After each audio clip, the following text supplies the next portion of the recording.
And tonight, now listen to this. Just 1 in 4 Americans say that the country is headed in the right direction under Kamala Harris and Joe Biden. But Kamala doesn't have a plan to turn the country around. Listen to the word salads. Instead, she's serving up a hot, steaming pile of Hitler, Nazi, fascism comparison.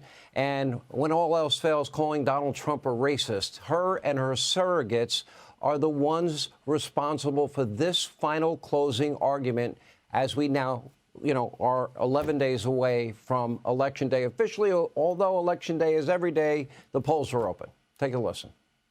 Let me ask you tonight, do you think Donald Trump is a fascist? Yes, I do. Yes, I do. This guy's tendencies towards leaning towards dictatorship is un-American. It is deeply troubling and incredibly dangerous that Donald Trump would invoke Adolf Hitler, the man who is responsible for the deaths of 6 million Jews and hundreds of thousands of Americans. When you said we do agree, President Biden believes that Donald Trump is a fascist. I mean, yes. I actually wish they would speak that harshly to the #1 state sponsor of terror and the mullahs in Iran, but I'm not going to hold my breath. Now, of course, Hillary Clinton, she also had to chime in, still bitter about her humiliating loss in 2016. She's now comparing Donald Trump and his supporters to Nazis, all on Kamala's behalf, because of the upcoming Trump rally at Madison Square Garden in New York City. Take a listen. One other thing that you'll see next week, Caitlin, is Trump actually reenacting the Madison Square Garden rally in 1939. I write about this in my book. President Franklin Roosevelt was appalled that neo-Nazis, fascists in America were lining up to essentially pledge their support for the kind of government that they were seeing in Germany. It may be a leap for some people, and a lot of others may think, I don't want to go there. I don't want to say that.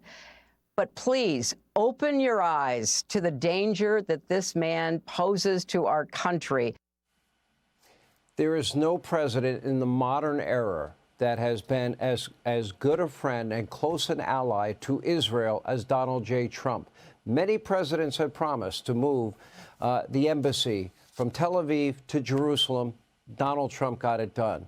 Donald Trump recognized Israel's right to the Golan Heights and the West Bank. And Israel's never had a better friend in the White House. This kind of dishonest political rhetoric, it is disgraceful, it is repulsive, and frankly, it is dangerous. Now, there are many deranged people, unfortunately, in our country that will listen to her words and to Carville's words and to Kamala's words and Walz's words, and they hear these words. Are they going to be inspired by them? This is not new. Now, take a look at your screen. Democrats, they have been comparing Republicans to Nazis for decades. They compared Mitt Romney to Hitler, somebody they say they love now. They did the same thing to John McCain, who they used to love until he ran. They didn't love him, then they loved him again. They did it to George W. Bush. They did it to George H.W. Bush. One Democrat accused Ronald Reagan of trying to replace the Bill of Rights with Mein Kampf. Gerald Ford, Richard Nixon, Barry Goldwater in 1964, all compared numerous times to Adolf Hitler. And that is only the tip of the iceberg. Everyone from Nikki Haley to Governor Ron DeSantis to Kamala's new friend Dick Cheney have all been compared to Nazis by Democrats. But this time, it's a lot different. Now, 2 people have already tried to assassinate Donald Trump during this election cycle. A Trump supporter was murdered. Others were seriously wounded. And yet top Democrats, they are ramping up out of pure panic and a desire for political power their rhetoric, with Kamala calling Trump a fascist, as many of her surrogates are doing the same. Her surrogates comparing him to Hitler, and her supporters, calling him Nazi.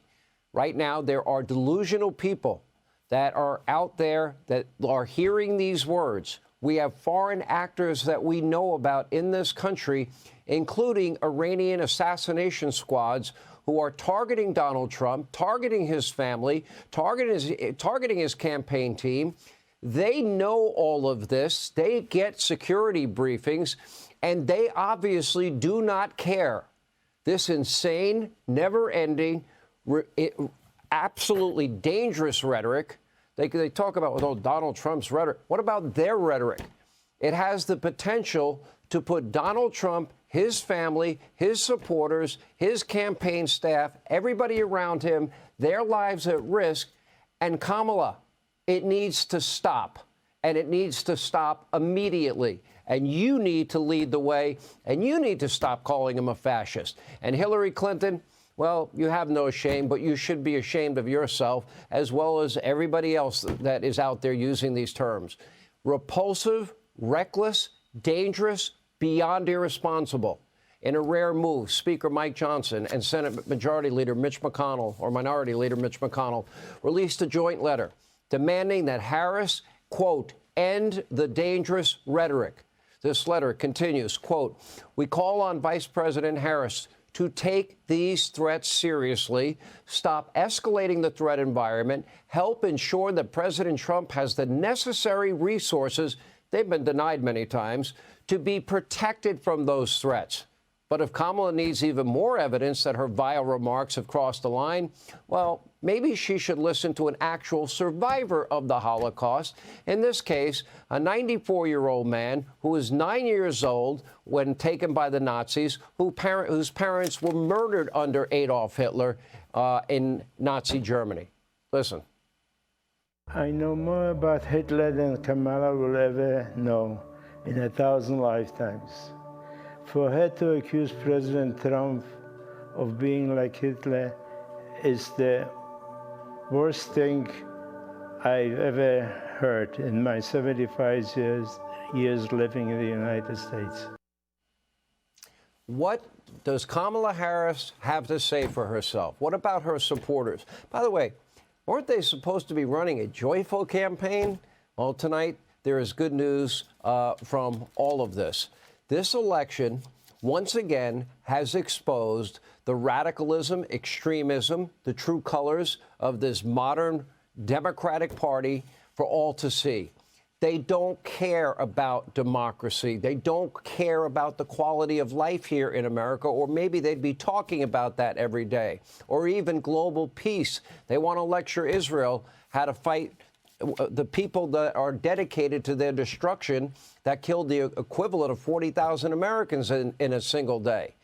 They only care about power, and they'll shred the so-called norms in any way in a heartbeat as they lecture the rest of the country about civility, like they lecture the country about the dangers of fossil fuels while they themselves are flying around the world in private jets with a massive carbon footprint. Now, they're going to toss out millions of primary votes, install a different candidate. Oh, threat to democracy? Really? They're going to get rid of the filibuster, pack the courts.